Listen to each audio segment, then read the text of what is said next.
ಸರ್ವಮಂಗಳಮಾಂಗಲ್ಯೆ ಶಿವೆ ಸರ್ವಾರ್ಥಸಾಧಿಕೆ ಶರಣ್ಯೆ ತ್ರ್ಯಂಬಕೆ ಗೌರಿ ನಾರಾಯಣಿ ನಮಸ್ತುತೆ.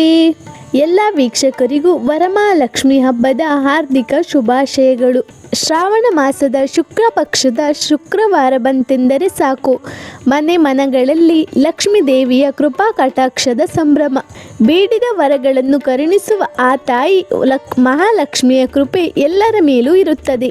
ಆದರೆ ಈ ಬಾರಿಯ ವರಮಹಾಲಕ್ಷ್ಮಿ ಹಬ್ಬವು ರಾಶಿಚಕ್ರದ ಕೊನೆಯ ರಾಶಿಯಾದ ಮೀನ ರಾಶಿಯವರಿಗೆ ಯಾವ ರೀತಿಯ ಅದೃಷ್ಟವನ್ನು ತರಲಿದೆ? ಮೀನ ರಾಶಿಗೂ ತಾಯಿ ಮಹಾಲಕ್ಷ್ಮಿಗೂ ಇರುವ ಆ ದೈವಿಕ ಸಂಬಂಧವೇನು? ಮೀನರಾಶಿಯವರು ಆರ್ಥಿಕ ಸಂಕಷ್ಟಗಳಿಂದ ಮುಕ್ತಿ ಪಡೆದು ಸಕಲ ಸೌಭಾಗ್ಯಗಳನ್ನು ಪಡೆಯಲು ವರಮಹಾಲಕ್ಷ್ಮಿ ಪೂಜೆಯನ್ನು ಯಾವ ವಿಶೇಷ ರೀತಿಯಲ್ಲಿ ಮಾಡಬೇಕು ಎಂಬ ಸಂಪೂರ್ಣ ಮಾಹಿತಿಯನ್ನು ಇಂದಿನ ವಿಡಿಯೋದಲ್ಲಿ ವಿವರವಾಗಿ ತಿಳಿಯೋಣ. ವಿಡಿಯೋವನ್ನು ಕೊನೆವರೆಗೂ ನೋಡಿ. ಮೀನರಾಶಿ ಮತ್ತು ಮಹಾಲಕ್ಷ್ಮಿಯ ದೈವಿಕ ಸಂಬಂಧ. ಜ್ಯೋತಿಷ್ಯ ಶಾಸ್ತ್ರದ ಪ್ರಕಾರ ಮೀನರಾಶಿಯ ಅಧಿಪತಿ ದೇವಗುರು ಬೃಹಸ್ಪತಿ. ಗುರುಜ್ಞಾನ, ಸದಾಚಾರ, ಧರ್ಮ ಮತ್ತು ಸೌಭಾಗ್ಯದ ಕಾರಕ. ಶ್ರೀಮನ್ನಾರಾಯಣ ಮತ್ತು ಲಕ್ಷ್ಮೀದೇವಿಯ ಆಶೀರ್ವಾದ ಸದಾ ಗುರುವಿನ ಪ್ರಭಾವಕ್ಕೆ ಒಳಪಟ್ಟವರಿಗೆ ಇರುತ್ತದೆ.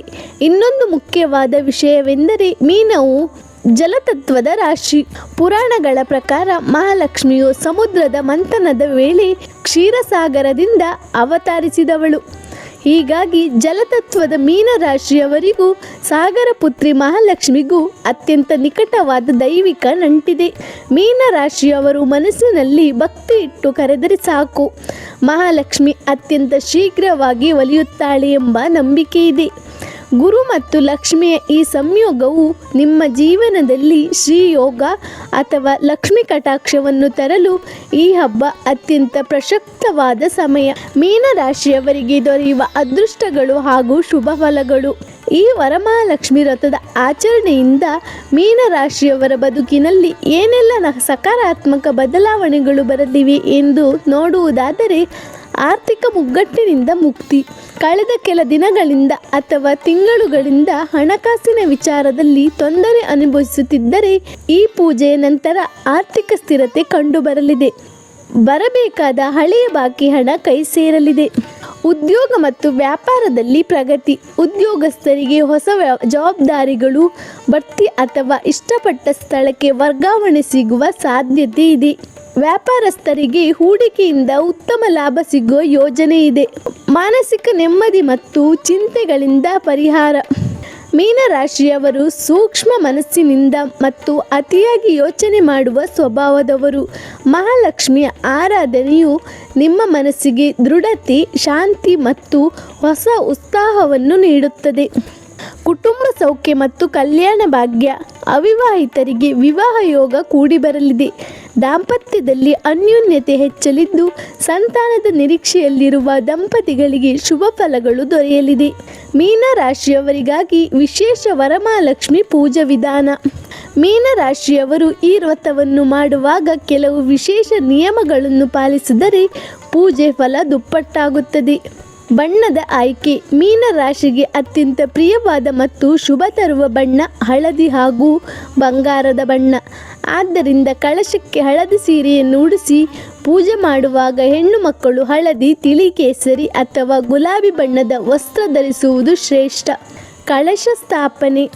ಕಳಶಕ್ಕೆ ಶುದ್ಧ ಜಲ, ಅರಿಶಿಣ, ಕುಂಕುಮ, ನಾಣ್ಯಗಳು, ಅಡಿಕೆ ಹಾಗೂ ಏಲಕ್ಕಿ ಹಾಕಿ ಕಳಶದ ಮೇಲೆ 5 ಅಥವಾ 9 ವಿಳ್ಯದೆಲೆಯನ್ನಿಟ್ಟು ತೆಂಗಿನಕಾಯಿಯನ್ನು ಸ್ಥಾಪಿಸಿ.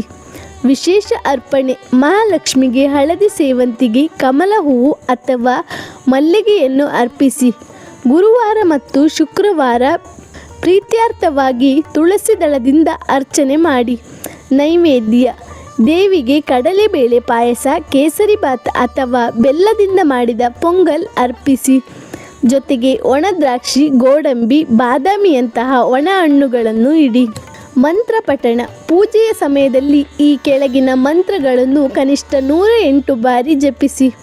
ಓಂ ಶ್ರೀಂ ಹ್ರೀಂ ಕ್ಲೀಂ ಶ್ರೀ ಸಿದ್ಧಲಕ್ಷ್ಮೀ ನಮಃ. ಓಂ ನಮೋ ಭಗವತೆ ವಾಸುದೇವಾಯ.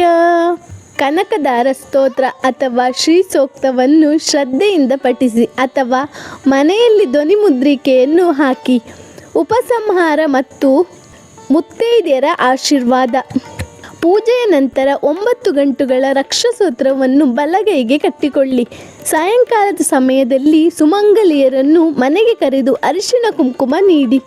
ಮೀನರಾಶಿಯವರು ಬಾಗಿನ ನೀಡುವಾಗ ಹಳದಿ ಬಟ್ಟೆ, ಹಳದಿ ಬಳೆಗಳು ಮತ್ತು ಹಳದಿ ಹಣ್ಣುಗಳನ್ನು ಇಟ್ಟುಕೊಟ್ಟರೆ ಅತ್ಯಂತ ಶ್ರೇಷ್ಠ ಫಲ ದೊರೆಯುತ್ತದೆ. ಭಕ್ತಿ ಮತ್ತು ನಂಬಿಕೆಯಿಂದ ಆಚರಿಸುವ ಪುಟ್ಟ ಪೂಜೆಗೂ ಮಹಾಲಕ್ಷ್ಮಿ ಪ್ರಸನ್ನನಾಗುತ್ತಾಳೆ. ಈ ಪಾವನ ವರಮಹಾಲಕ್ಷ್ಮಿ ಹಬ್ಬವು ನಿಮ್ಮೆಲ್ಲರ ಬದುಕಿನಲ್ಲಿ ಕಷ್ಟಗಳನ್ನು ಕಳೆದು ಸುಖ, ಶಾಂತಿ, ಆಯುರಾರೋಗ್ಯ ಮತ್ತು ಸಕಲ ಐಶ್ವರ್ಯವನ್ನು ಕರುಣಿಸಲಿ ಎಂದು ಪ್ರಾರ್ಥಿಸುತ್ತೀನಿ. ಈ ಮೇಲಿನ ಮಾಹಿತಿ ನಿಮಗೆ ಇಷ್ಟವಾಗಿದ್ದರೆ ವಿಡಿಯೋವನ್ನು ಲೈಕ್ ಮಾಡಿ, ನಿಮ್ಮ ಕುಟುಂಬದವರು ಮತ್ತು ಮೀನರಾಶಿಯ ಸ್ನೇಹಿತರೊಂದಿಗೆ ತಪ್ಪದೇ ಶೇರ್ ಮಾಡಿ. ನೀವಿನ್ನೂ ನಮ್ಮ ಚಾನಲ್ಗೆ ಸಬ್ಸ್ಕ್ರೈಬ್ ಆಗಿಲ್ಲ ಅಂದರೆ ಈ ಕೂಡಲೇ ಸಬ್ಸ್ಕ್ರೈಬ್ ಆಗಿ ಪಕ್ಕದಲ್ಲೇ ಇರುವ ಬೆಲ್ ಐಕಾನ್ ಒತ್ತಿ. ಕಾಮೆಂಟ್ ಬಾಕ್ಸ್ನಲ್ಲಿ ಜೈ ಮಹಾಲಕ್ಷ್ಮಿ ಎಂದು ಬರೆದು ತಾಯಿಯ ಕೃಪೆಗೆ ಪಾತ್ರರಾಗಿ.